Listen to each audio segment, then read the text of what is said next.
Bienvenidas y bienvenidos a este espacio de reflexión, memoria, futuro y poesía vital. Conversatorios en el Club del Segundo Tercero.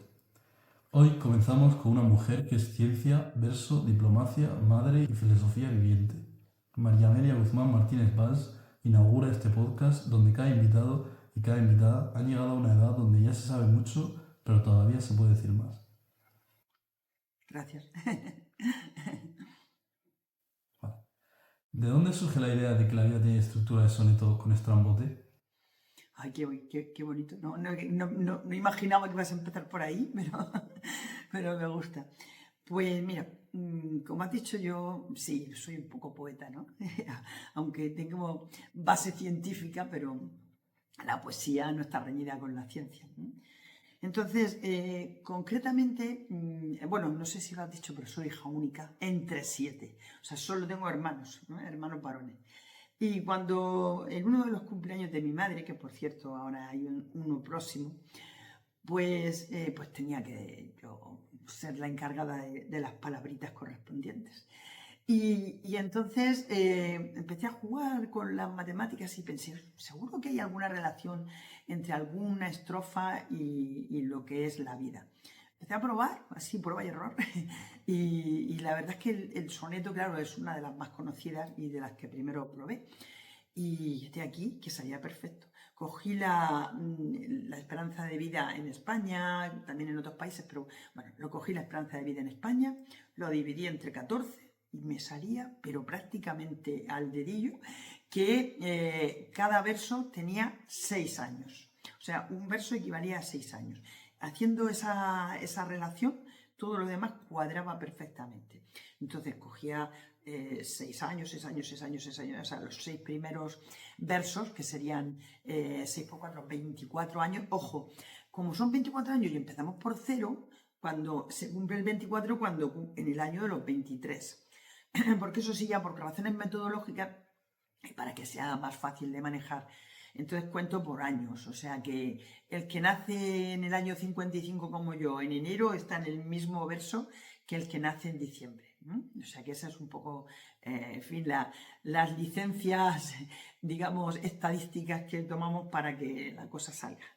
La cuestión entonces decimos que en el primer cuarteto tenemos 24 años, es decir, cuando termina en el año en que cumples 23, es cuando has cumplido realmente 24 años de existencia, 0, 1, 2, 3, 4, 5, 6, 7, 8, 9, 10, 11, 12, 13, 14, 15, 16, 17, 18, 19, 20, 21, 22, 23 y 20, ay, no sé, y 23, 6 por 4, 24, ¿de acuerdo? Vale, 24 años, el año en que cumple 23, cambias de periodo, de un cuarteto a un terceto. El segundo cuarteto sería pues otros 24 años. Después que viene un terceto en un soneto, ¿no? Pues el primer terceto son 18 años. El segundo terceto, otros 18 años. Y llegamos sin más a la esperanza de vida que se considera la española, podría ser otra, pero entonces me destroza o sea que en este caso todos son muy aproximados y yo creo que esas pequeñas diferencias se pueden perdonar. Y a partir de que hemos llegado a la esperanza de vida, bueno, nos queda una época libre, nadie te obliga a morirte, ni mucho menos. Entonces viene el estrambote, que ya sabéis que son los versos añadidos que se adicionan a un soneto cuando queremos redondear una idea o añadir alguna picardía, en fin, hay distintos motivos para añadir un estrambote a un soneto. Esa es un poco la idea. ¿Y cómo es ese segundo terceto para ti? ¿Cómo lo sientes? A ver, el segundo terceto, que es el que me corresponde por edad, yo creo que es francamente interesante, francamente interesante. Comienza el segundo terceto a los 66 años, ¿eh? O sea, cuando en el año en que cumples 66, entras en el segundo terceto. Y en el año en que cumples 83, pues sales y pasas al estrambote, ¿vale?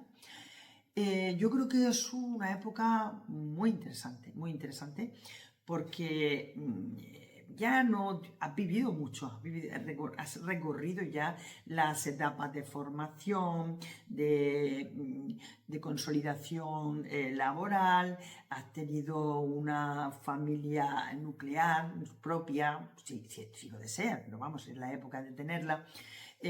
También has pasado después incluso a tener nietos, o sea que has recorrido todas las etapas, digamos, típicas de una vida. Entonces es una época en la que todavía sueles estar bien, ¿sí? Sueles estar bien, yo tengo 70 y estoy bien.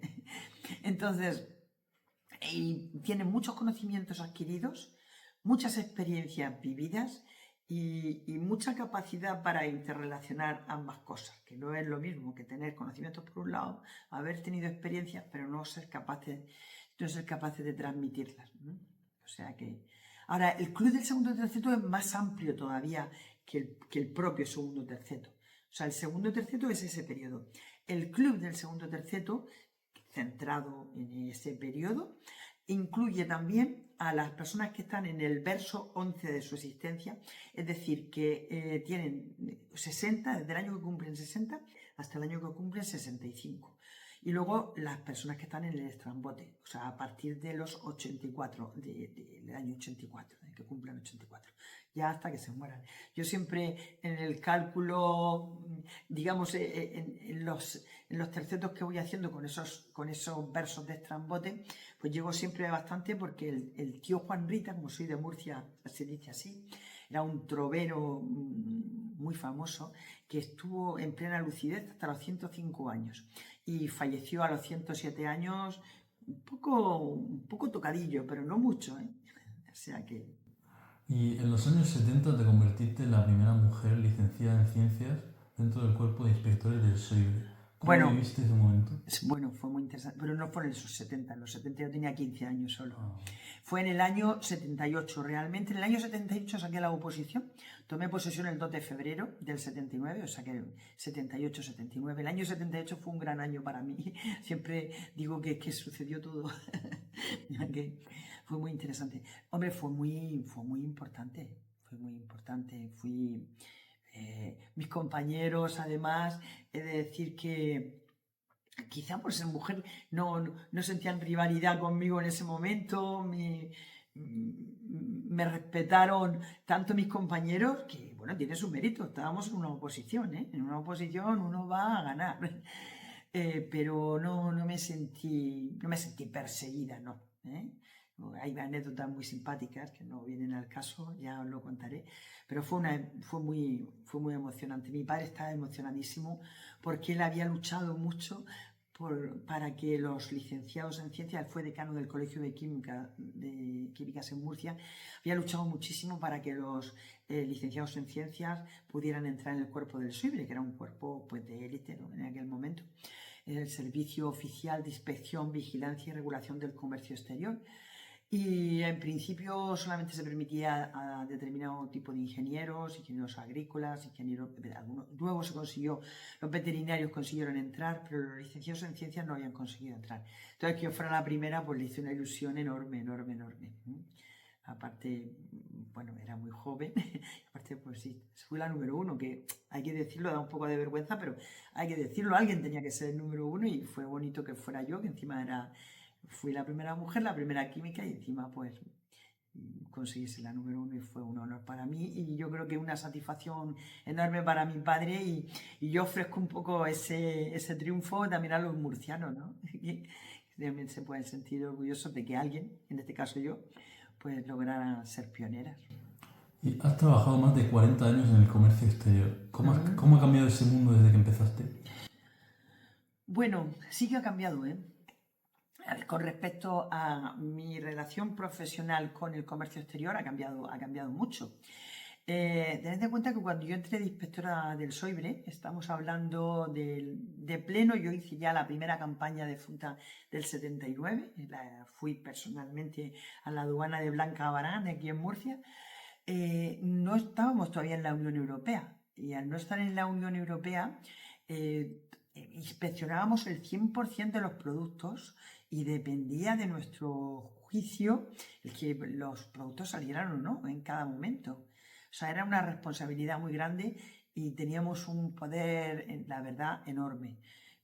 Siempre lo decíamos, más que un inspector de Hacienda ahora, que consideramos que manda mucho, pero era una inspección en el momento, o sea, el objeto inspeccionado estaba preso, entre comillas, allí. Era lo que nosotros considerábamos, vamos, con todas las normas posibles, de verdad, y esto lo digo de verdad, creo que ni siquiera de muy joven fui lo que se llama Sancho el Fuerte, o sea, que fui en plan muy exigente, no, yo creo que iba con todo respeto porque sabía que en ese camión, en esa mercancía, iba mucho trabajo acumulado, ¿eh? Entonces, bueno, si no cumplía las normas por cualquier razón, pues el coordinador del producto había dado instrucciones de que se fuera muy estricto, porque el coordinador del producto era el que un poco fijaba las tolerancias. En épocas, por ejemplo, de escasez de determinado tipo de producto, pues decía, vamos a establecer una tolerancia un poquito mayor, del 5%, del 7%.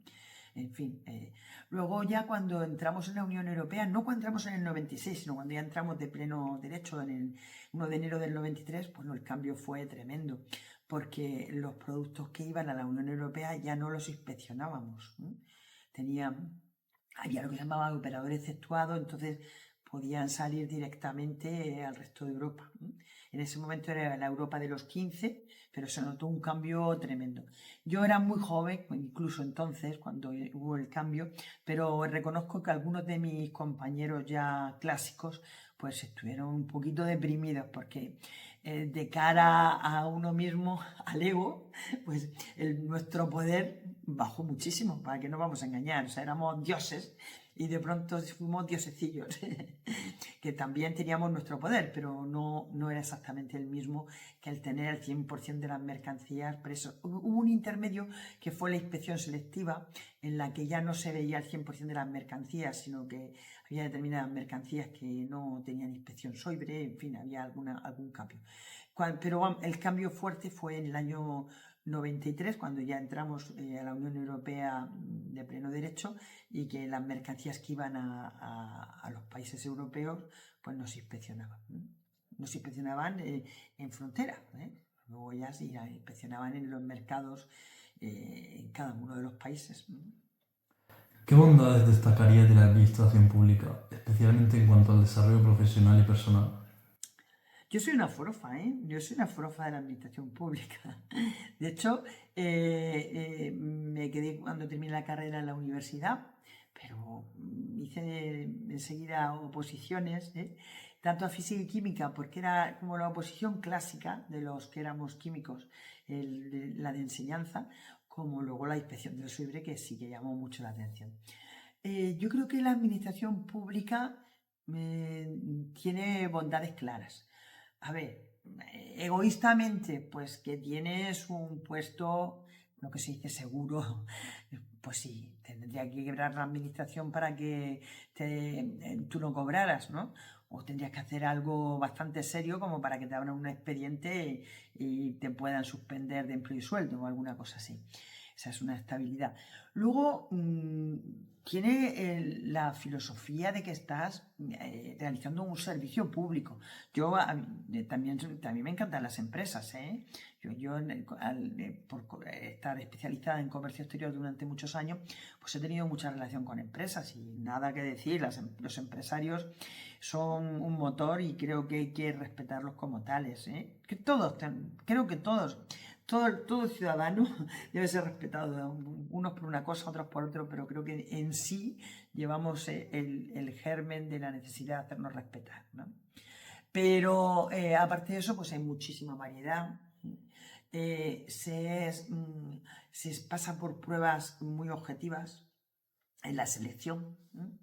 O sea que es difícil considerar que haya pucherazo para entrar en un cuerpo. No sé, no. Ahí hay unas pruebas selectivas, hay un tribunal, que viene a ser un jurado de una cualificación enorme y que no es único, a lo mejor es 5 personas o depende del tipo de oposición, serán más o serán menos, pero lo suficiente como para garantizar que no hay decisiones arbitrarias. O sea que en mi caso eran 7 los miembros del tribunal.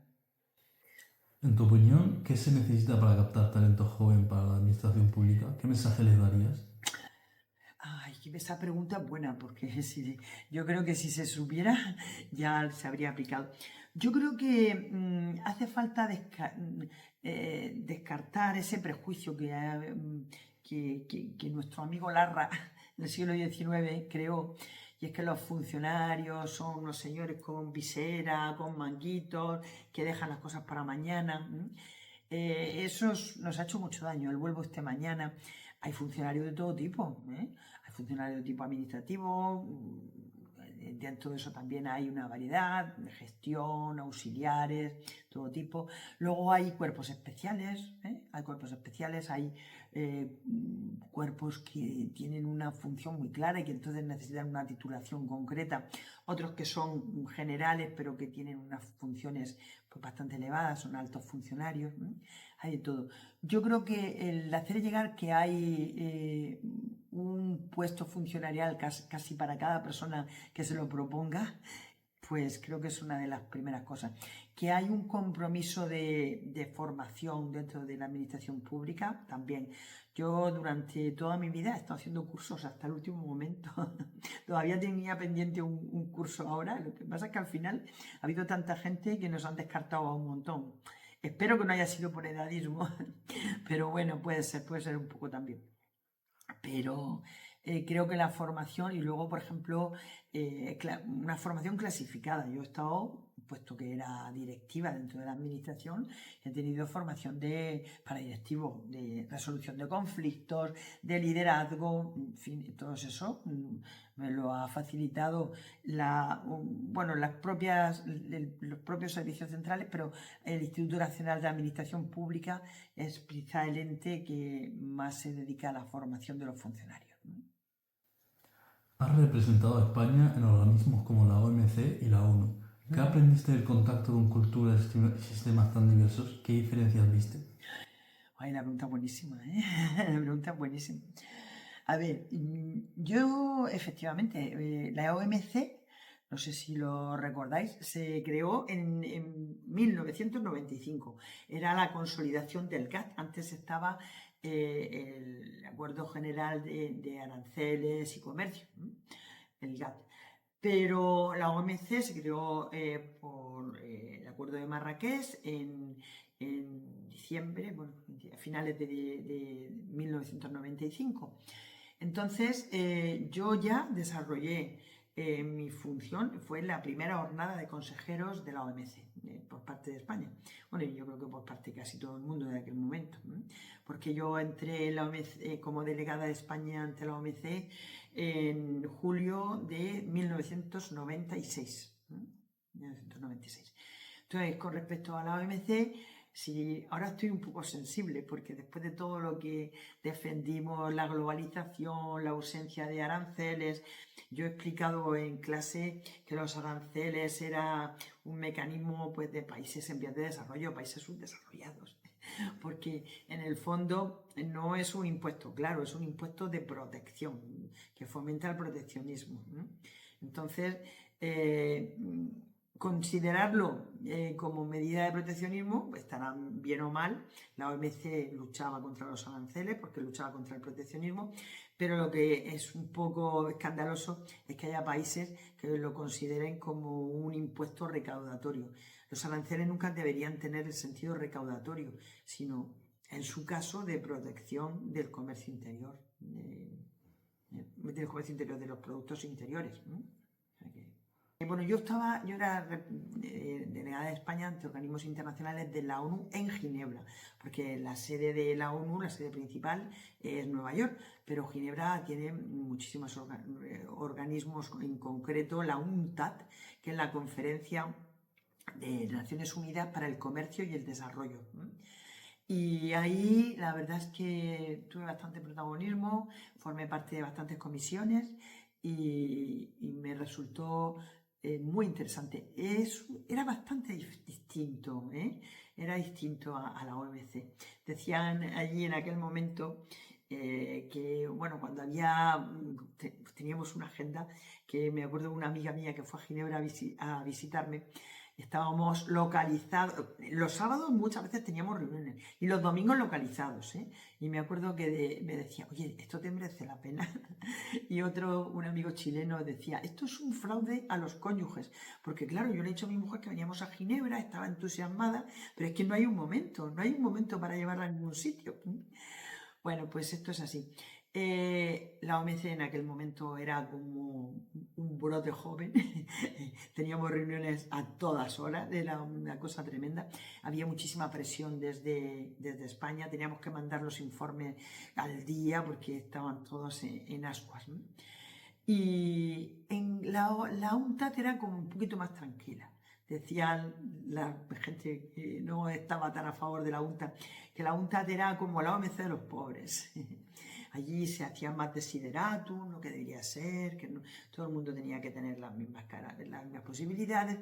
Era como más, quizás un poquito más teórico. La OMC era coercitivo. Si lo hacían mal, te ibas a un panel. Y si te ibas a un panel, era como un juicio. Yo fui, de hecho, yo creo que soy de las pocas personas que tienen un curso de resolución de conflictos de la OMC. La verdad es que se me ha olvidado siempre ponerlo, no lo he puesto en ningún currículum y realmente es una cosa muy, muy valiosa. Bueno, creo que no tengo ni el justificante de un día que vaya a Ginebra tengo que conseguirlo porque verdaderamente es todo un honor. Sabemos que es defensora del español frente al inglés. ¿Por qué es para ti tan importante esta lucha? Bueno, ya a veces, pero yo sí, soy una defensora, Considero que somos un pelín papanata los españoles, un pelín. Lo cual no quiere decir que yo no sepa inglés, o lo cual no quiere decir que no utilice el inglés cuando es necesario, y muchas veces lo es, ¿vale? Pero deberíamos ser conscientes del peso del español. No sé si sabéis las principales características. Es el segundo idioma materno más hablado del mundo, no es el inglés. El segundo es el español. El primero es el chino. El segundo es el español. Materno estamos hablando. No estamos hablando a nivel de idioma común, que por supuesto el inglés nos gana por goleada, ¿vale?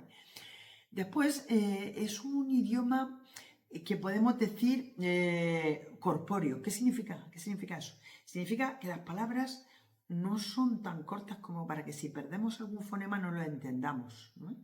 Podrán, tú dices Zaragoza, por ejemplo. Zaragoza, no sé. Es muy difícil que no lo entiendas porque es suficientemente corpóreo, ¿vale? Después, es algo muy importante que lo debía haber dicho en primer lugar, bueno, o en segundo, después de lo de que es el segundo idioma materno más generalizado. Es un idioma coherente. ¿Qué significa coherente? Significa coherente que se escribe igual que se lee, igual que se pronuncia. Eso es súper importante, pero súper importante. O sea, de una tacada un maestro puede enseñar a 25 niños a leer y escribir. En inglés no, tiene que ir caso por caso. Y eso en la mayoría de los países. O sea, es un idioma coherente, es un idioma corpóreo, es un idioma sintácticamente razonable. Al ser del latín, yo tengo incluso una teoría de que podríamos ser tolerantes en determinadas reglas gramaticales para facilitar la extensión, ¿no? Pero en cualquier caso es gramaticalmente o sintácticamente razonable, ¿no? Luego, otra cualidad que os va a parecer sorprendente, pero es buenísima, es que es un idioma, perdón, antes de eso, es un idioma intermedio, pero absolutamente intermedio entre el portugués y el italiano. O sea, un español y un portugués, sobre todo si brasileño, que habla más lentamente, entiende como mínimo el 90%. Pero es que si hablamos de temas que conocemos ambos, más. Con el italiano, igual. Sin embargo, un brasileño o el usoparlante brasileño con un italiano, no, tienen mucha más distancia. El español es el intermedio. Y, por ejemplo, el hecho de ser sintácticamente, o sea, ser latino, pues hace que con el francés tengamos una compatibilidad del 58%, que tampoco está nada mal, O sea, no llega a ser como con el italiano y como con el portugués, pero también está muy bien. ¿Eso qué significa? Pues que, teniendo en cuenta que los idiomas de la ONU, que son un poco la referencia, son inglés, francés, español, chino árabe y ruso. Esos son los 6 idiomas reconocidos por la ONU. En los organismos internacionales en general están más restringidos, son inglés, francés y español, ¿vale? Vamos a quedarnos con el inglés, francés y español, ¿vale? Por ejemplo, yo esto lo he comentado bastantes veces en Brasil. Bueno, vamos a ver. Hemos descartado el chino, hemos descartado el ruso, pues no viene a cuento, hemos descartado el árabe, pues tampoco viene a cuento, en una, digamos, del hemisferio norte occidental. Entonces, ¿qué pasa? Que el árabe habría que también tiene todos tienen sus valores, ¿eh? No estamos aquí hablando de que no tiene sus valores, sino de conveniencia, o sea, de conveniencia pura y dura. Entonces, ¿qué pasa? Pues si descartamos el inglés no es un idioma que se ajuste al portugués, teniendo el español, mucho mejor el español.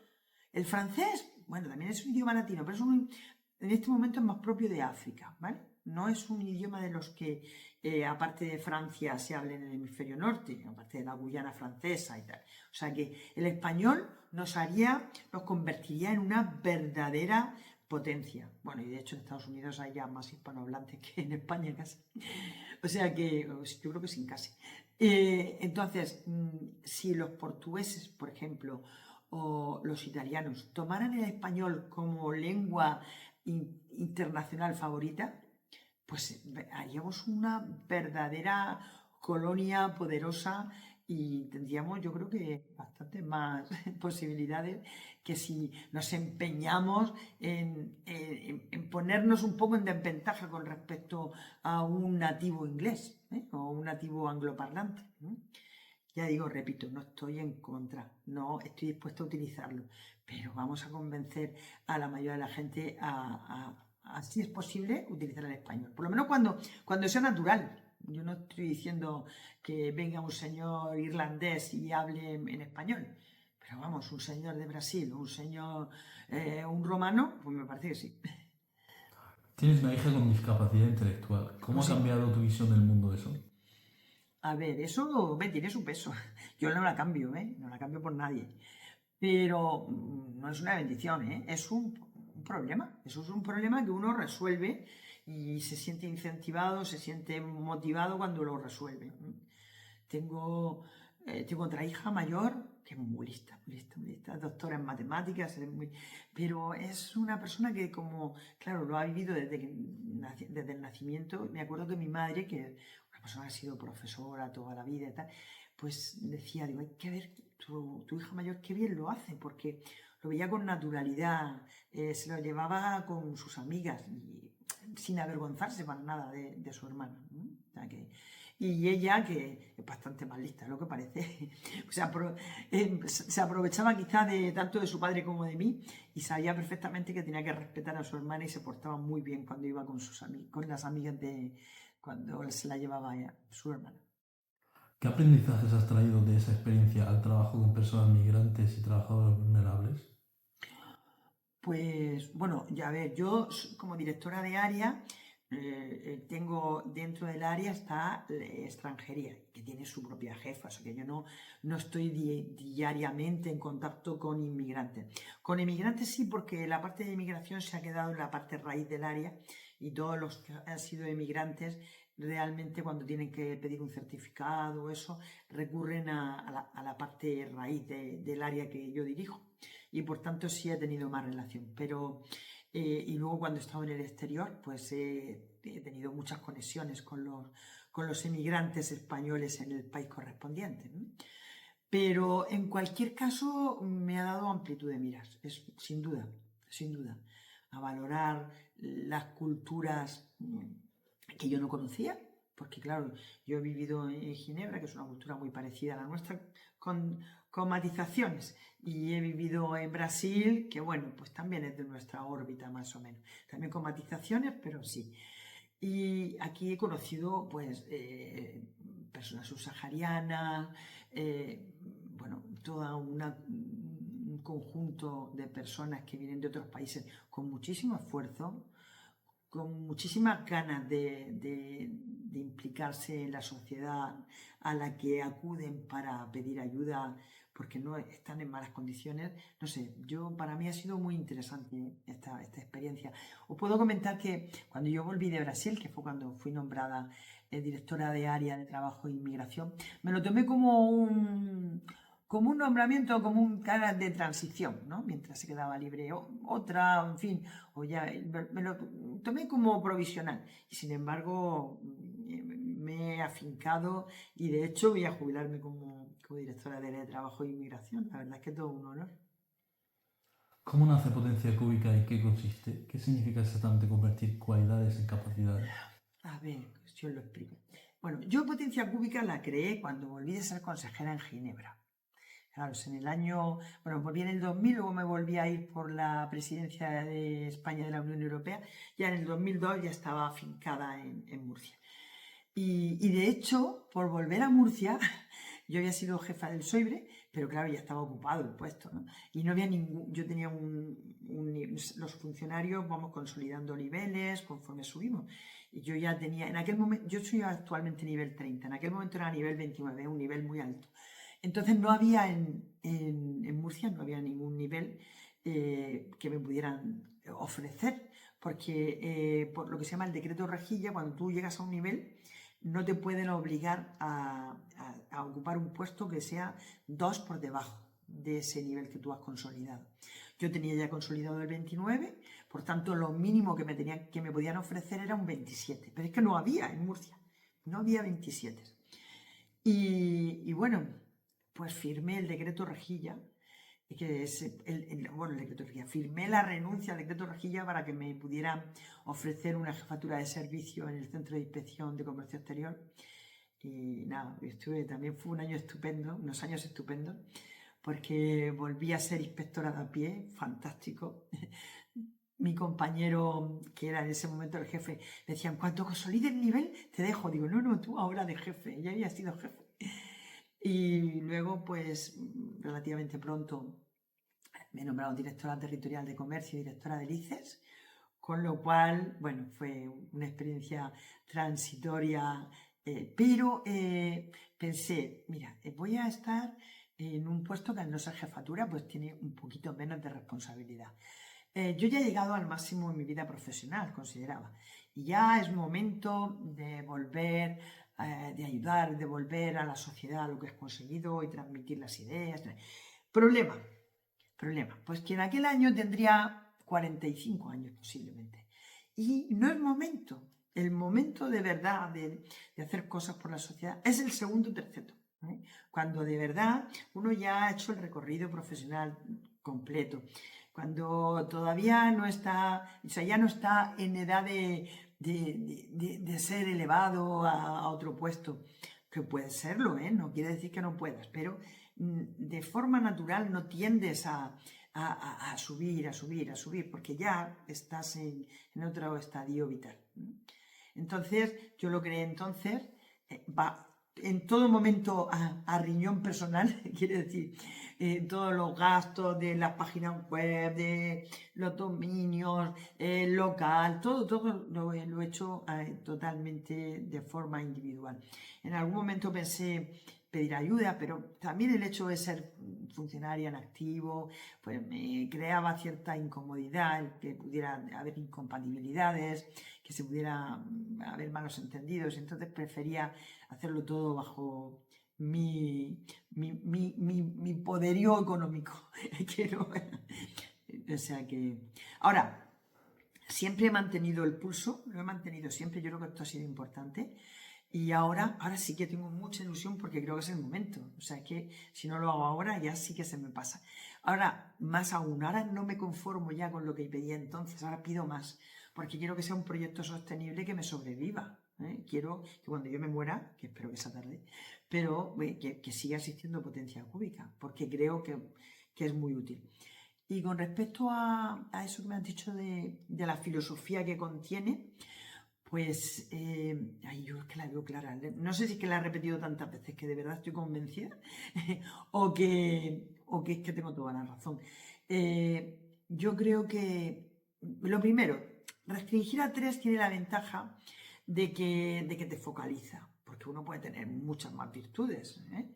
O menos es difícil, menos de 3 nadie tiene. Si buscas un poco, siempre vas a encontrar 3. Más puedes tener, pero yo creo que conviene centrarse. Entonces tú coges las 3 mejores. Si tienes 4, pues la que menos consideres que resuena contigo, pues la guardas, por si acaso cambia, porque esto no es eterno. Imagínate una de tus cualidades sea correr muy bien y tengas no sé, unas posibilidades enormes como atleta y tienes un accidente y te queda, bueno, pues tendrás que cambiar. Ha pasado a ser una cualidad fallida, no fallida, aunque por las circunstancias que sea, pues la has perdido, pues ya está, no pasa nada, cambias, cambias. ¿Y qué más? ¿Me has dicho lo de los defectos? No sé si me lo has preguntado. Lo de No, he dicho que significa convertir las cualidades en capacidades. Bueno, eso es muy importante. Tú las cualidades son prácticamente innatas, o si no innatas, pues adquiridas de forma orgánica en tu entorno. Ahora bien, si tú eres consciente de esas cualidades, y debes serlo, hay que cultivarlas. Hay que cultivarlas. Imaginaos una persona que tenga muchísima capacidad de expresión o muchísima capacidad para poner por escrito algo y que prácticamente no ha leído un libro, que prácticamente no ha escrito nada más que la lista de la compra, pues no tiene sentido. O sea, si esa persona se le ve que tiene cualidades, hay que potenciarlas, hay que formarla, hay que ponerle profesores. Yo siempre pongo como ejemplo, si tu hijo va regular en lengua y va muy bien en matemáticas, ¿de qué le tienes que proponer profesor particular? Suponiendo que no tengan dinero para ponerle de los dos. Pues de matemáticas, no, de matemáticas, claro, porque hemos dicho en este caso que es el que... Es que normalmente el ejemplo es al revés, porque hay más personas que no son muy buenos en matemáticas y a lo mejor lo son en otra materia. Pues si eso es así y con las matemáticas va pasándolo tal, o sea, va aprobando, yo le pondría pues de música, de lengua, de aquello en lo que despunta, porque es aquello que se puede mejorar, que se puede potenciar. De ahí viene la palabra potencia cúbica. Viene de potencia de potencia y cúbica de 3. Has escrito poesía y tu primer poemario fue premiado. ¿Qué lugar ocupa la poesía en tu vida? Hombre, a mí me ha dado muchísimas satisfacciones, muchísimas. Yo siempre cuento la anécdota que cuando me dieron el premio, bueno, que fue el primer accesis, pero fue muy importante porque era un premio importante y aparte un miembro de la escuela me dijo, el premio era tuyo. Bueno, la cuestión es que ha sido muy importante. Pues yo fui a recoger el diplomita, que de momento no era más, luego también me lo publicaron, pero el día antes de irme de oposiciones, de tener que estar en Madrid presentándome a las oposiciones. O sea, imaginaros si me hacía ilusión. Me hacía mucha ilusión. Y de hecho yo siempre he escrito, ¿eh? Ojo, yo siempre he escrito. Lo que pasa es que, bueno, en mi casa pues se potenciaba mucho el ser de ciencia, mi padre era científico y se potenciaba. Pero he de decir que sí, que bueno, que me ha hecho mucha ilusión. Me hizo mucha ilusión en su momento. He escrito otros muchos poemas y luego el segundo poemario, que fue el poemario publicado, porque poemas he hecho muchos, pues fue poemario 30, también me ha dado muchas satisfacciones. Ese es el que estuvo dedicado a Carmen Paula, mi hija, y un poco lo que resume, la intención que tenía era enseñarle en forma de poesía pues todo aquello que la vida no le iba a dar la posibilidad de vivir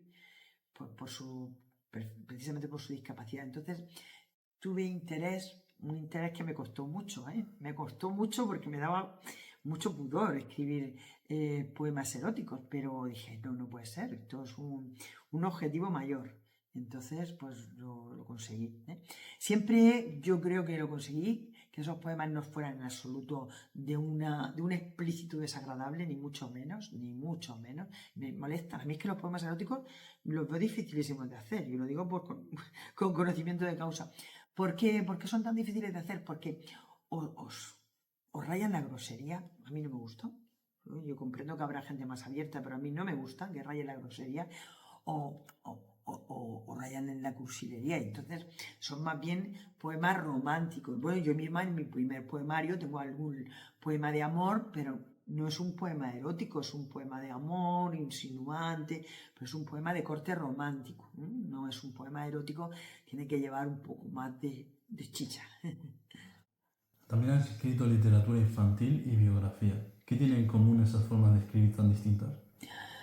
Bueno, hombre, cuando uno cree que sabe escribir o que tiene esa cualidad, la de expresarse, y quiere cultivarse, pues yo creo que uno mismo intenta no encasillarse, ¿no? Entonces, el libro infantil he escrito uno solo, pero que ha tenido mucho éxito. Está basado, de hecho, en un poema. Lo musiqué y, bueno, me gustó. Y tengo proyectos sobre ese, de hacerlo como un instrumento de socialización, tanto para niños como para mayores. O sea, tiene su gracia. Es un libro que editorialmente también es bonito, porque está hecho como con cartulinas que son rompibles.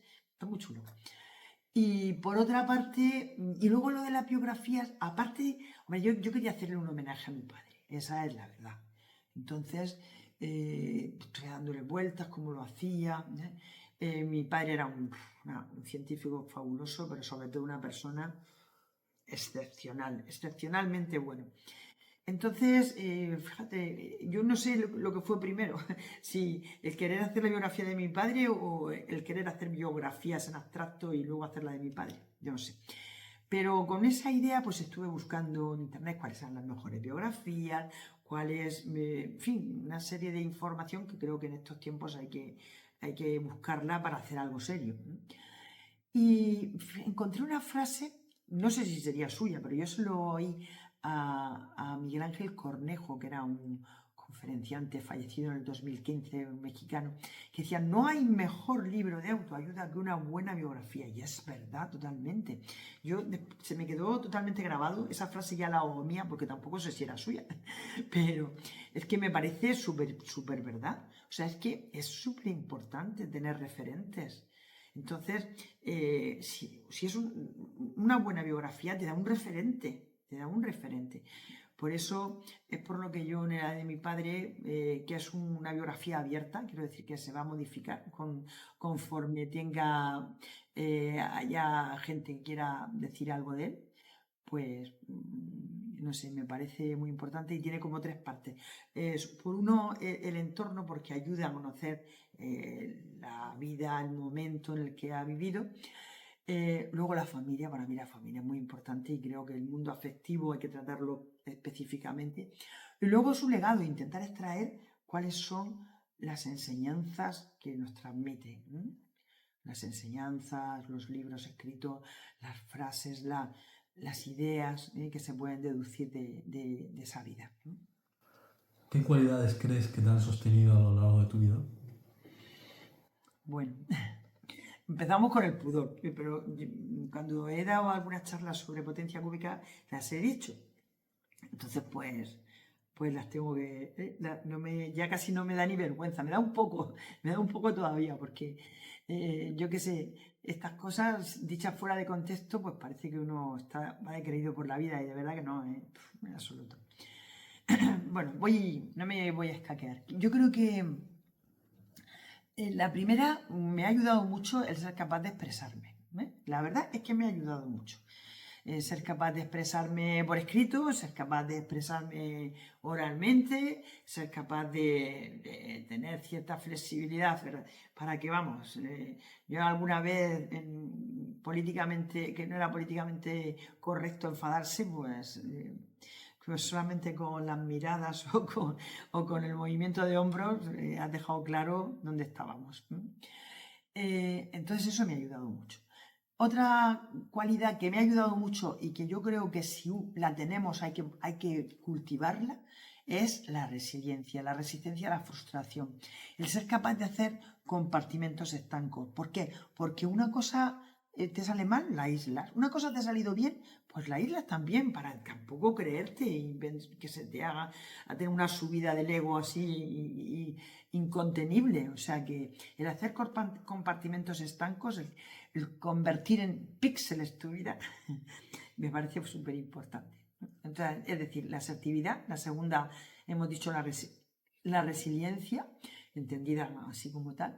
Y en tercer lugar, pues esa capacidad de bandearse, de brujulear.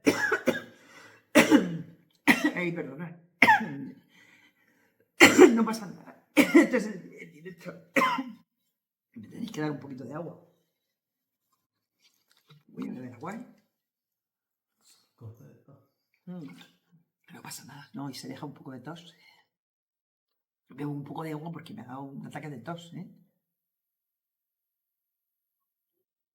Como a todo hijo de vecino, ¿eh? No creáis que... Aparte estoy un poco acatarrada, como pasa en esta época. En primavera estamos todos atacados entre las alergias y los virus. Bueno, entonces me he quedado... ¿me das el hilo? Sí, las cualidades. La cualidad ya... No, sí, la tercera cualidad. Hemos dicho que era esa capacidad de brujulear un poco, ¿no? De entrar por un lado, de ser flexible, de tener capacidad de provocar el contacto, ¿eh? El establecer una red neuronal, pero a nivel de contactos, el ser amigo del amigo. Bueno, a mí eso me... A mí, uy, perdonad. A mí eso me ha ayudado mucho, ¿eh? Me ha ayudado mucho. Y eso le podríamos llamar, pues, empatía. Entonces, diciéndolo con palabras de estas que se utilizan, sí, en los libros, pues la asertividad, la resiliencia, la empatía. Pero que esto son palabras solo, el concepto es como más amplio, ¿no? Esas son, bueno, las palabras frecuentes que se utilizan. Perdón. ¿Qué te gustaría que los demás aprendieran de ti? Bueno, qué preguntas, ¿eh? Esto, que aprendieran de mí, bueno, con que se afiliaran, no digo físicamente, sino mentalmente a Potencia Cúbica, bueno, yo me sentiría la mujer más feliz del mundo, ¿no?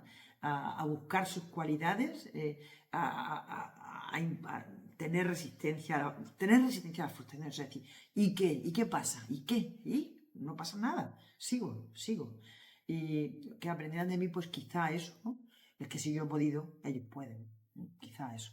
Y luego, pues que bien, mirando las cualidades que yo digo cuando estoy en un ambiente relajado que procede, no hay que decir los defectos. Esto no sé si me lo has preguntado o no. Ya, las tres virtudes o las tres mejores habilidades, los tres defectos. No. Los defectos son tuyos, te interesan a ti, son de tu esfera privada. Además, yo en eso no lo tenía antes tan claro, ¿eh? No lo tenía tan claro. Pero como no lo tenía tan claro, de vez en cuando, pues casi por congraciarte con el de enfrente, pues decías tú, pues yo soy muy mala en eso, tal y cual. No, un error. Siempre luego existe la envidia y te cogen eso, que lo has dicho tú, un poco por quedar bien. Yo me acuerdo una cosa mía, que las mujeres de mis compañeros normalmente no trabajaban, eran bastante mayores que yo, y normalmente no trabajaban. Entonces, hombre, un poco por quedar bien con ellas, vosotras sí que tenéis bastante mérito porque estáis siempre con vuestros hijos.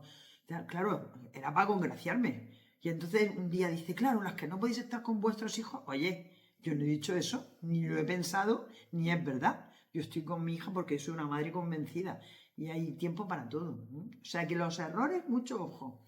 Esas cosas que se dicen para congraciarse y que todos hemos hecho, no. Los defectos son tuyos y tú los debes conocer, ¿eh? Los debes conocer para dos cosas.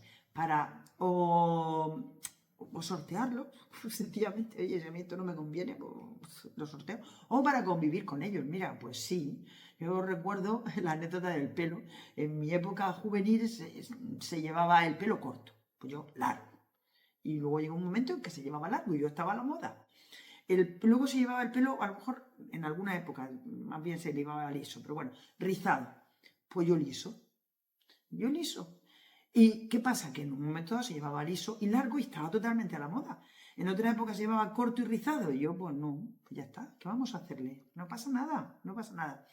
Salimos tres amigas, una tenía el pelo rizado y se lo planchaba, lógicamente. otra tenía el pelo liso y se lo rizaba. Entonces salíamos las tres y la única que no cambiaba a lo largo de la tarde era yo, porque con la humedad y el tiempo, pues a una se le iba poniendo, se le iba rizando y a otra se le iba alisando. O sea que... Y por último, ¿cómo te gustaría que recordaran tu paso por esta vida? Uy, madre mía, madre mía. Bueno, bueno, bueno, bueno. Bueno, y esto me gusta la pregunta porque con mi hija mayor, que es la que a veces le dije, estábamos un día medio jugando, hablando y tal, inventándonos epitafios. Entonces le digo, yo tengo claro lo que quiero que ponga, aunque sea mi epitafio hecho así, igual siempre supo estar. Y dice, oye, pues tú te lo dejas arreglado, ¿eh? No me compliques la vida. Pero sí, yo creo que eso es por lo que me gustaría que me reconocieran. Siempre supo estar. A mí me gusta la gente igual, hay que ser divertido. Es divertido. Cuando hay que estar serio, está serio. No me gustan ni los malajes, esos que son unos cenitos en los lugares tal, ni tampoco los divertidos estos que cuentan chistes cuando no corresponde. Pues ya está. Muchísimas gracias. ¿Ya hemos terminado? Wow, wow, wow, wow. Muchísimas gracias de verdad, ¿eh? A mí me ha gustado, ¿eh? Yo espero que le podamos hacer casi esas mismas preguntas a los invitados al club no al club del segundo tercero. Esto va a ser un podcast, la idea, conversatorios en el club del segundo tercero. O sea que ojalá cojamos ese modelo y lo podamos trasladar. Muchísimas gracias, ¿eh?